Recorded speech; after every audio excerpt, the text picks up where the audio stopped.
Don't Know Much About the Civil War, Everything You Need to Know About America's Greatest Conflict, But Never Learned, by Kenneth C. Davis. Copyright 1996 by Kenneth C. Davis.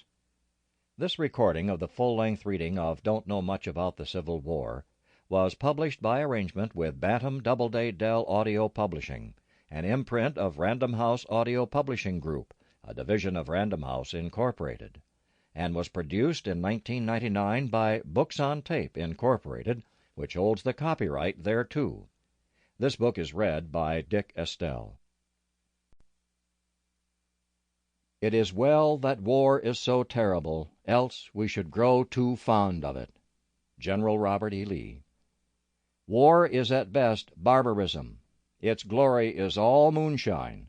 It is only those who have neither fired a shot nor heard the shrieks and groans of the wounded who cry aloud for blood, more vengeance, more desolation. General William T. Sherman. If I were to speak of war, it would not be to show you the glories of conquering armies, but the mischief and misery they strew in their tracks, and how, while they marched on with tread of iron and plumes proudly tossing in the breeze, some one must follow closely in their steps, crouching to the earth, toiling in the rain and darkness, shelterless themselves, with no thought of pride or glory, fame or praise or reward, hearts breaking with pity, faces bathed in tears, and hands in blood. This is the sight which history never shows. Clara Barton. Introduction. Oh, I'm so interested in the Civil War. I have been ever since I read Gone with the Wind. I have lost count of the number of people who told me that while I was writing this book. Unfortunately, it seems that a great many Americans owe their understanding of the central event in our history to a 60-year-old piece of fiction. Frankly, my dear, this notion terrifies me. It suggests that legions of Miss Mitchell's readers know as much about the Civil War as Scarlett O'Hara's slave Prissy knew about birthing babies.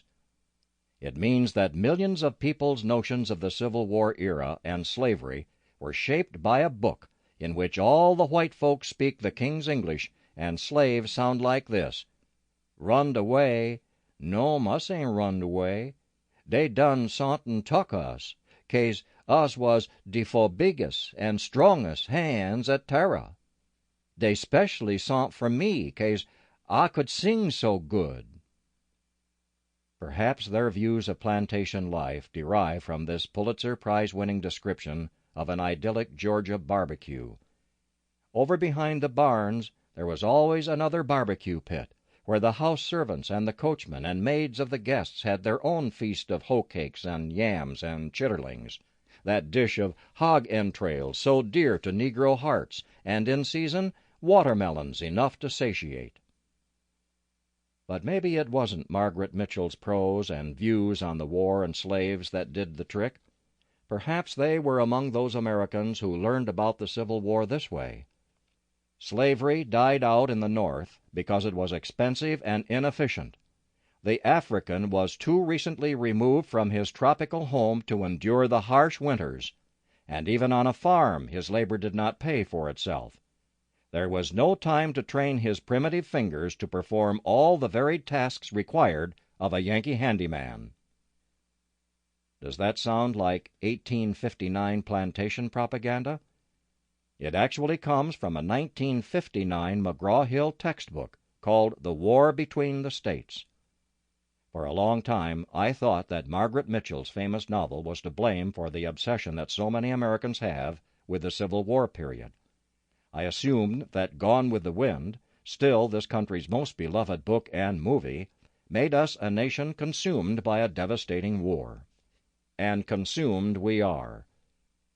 Early in 1995, a man was killed in a parking lot after an argument that started over a Confederate flag hanging in the back of the dead man's pickup. This incident occurred not long after Virginia's hotly contested 1994 Senate race, in which Republican candidate Oliver North supported those who wished to retain the Confederate flag as an emblem in several Southern state flags. It was another skirmish in an emotional war between those who see the stars and bars as an offensive racist symbol and those who honor it as a symbol of their heritage. Discussing affirmative action policies in 1995, Republican Senator Robert Dole questioned whether future generations should have to pay for slavery. Said Dole, "Some would say yes. I think it's a tough question."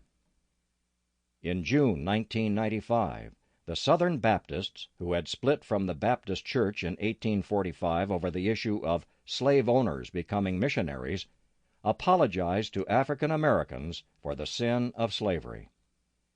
In 1994, the heavily armed Disney divisions were outflanked in their attempt to build an American history theme park and real estate development near the site of a major Civil War battlefield.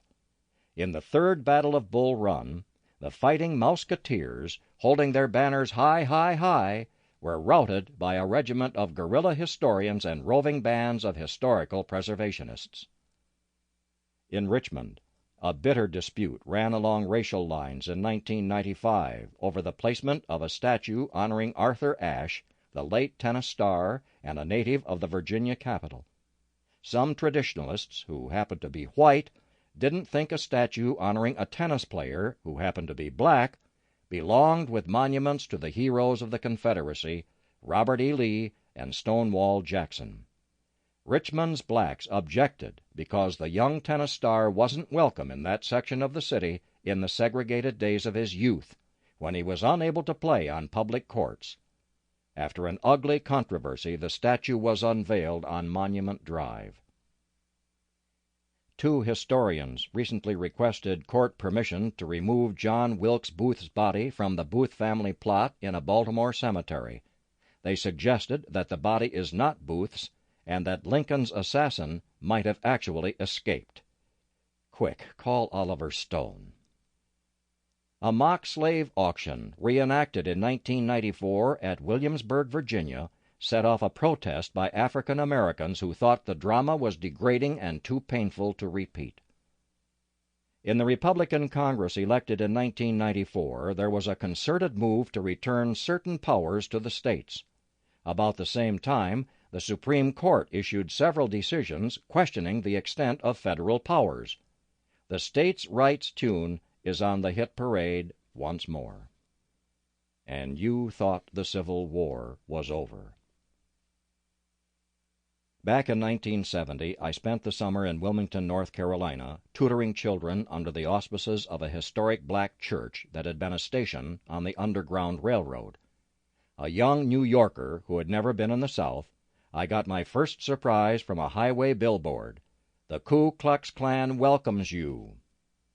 My next dose of culture shock came when we took a group of black children on their first trip to the ocean. Several young men who preferred the days when the beaches were closed to blacks screamed ugly racial epithets at the children.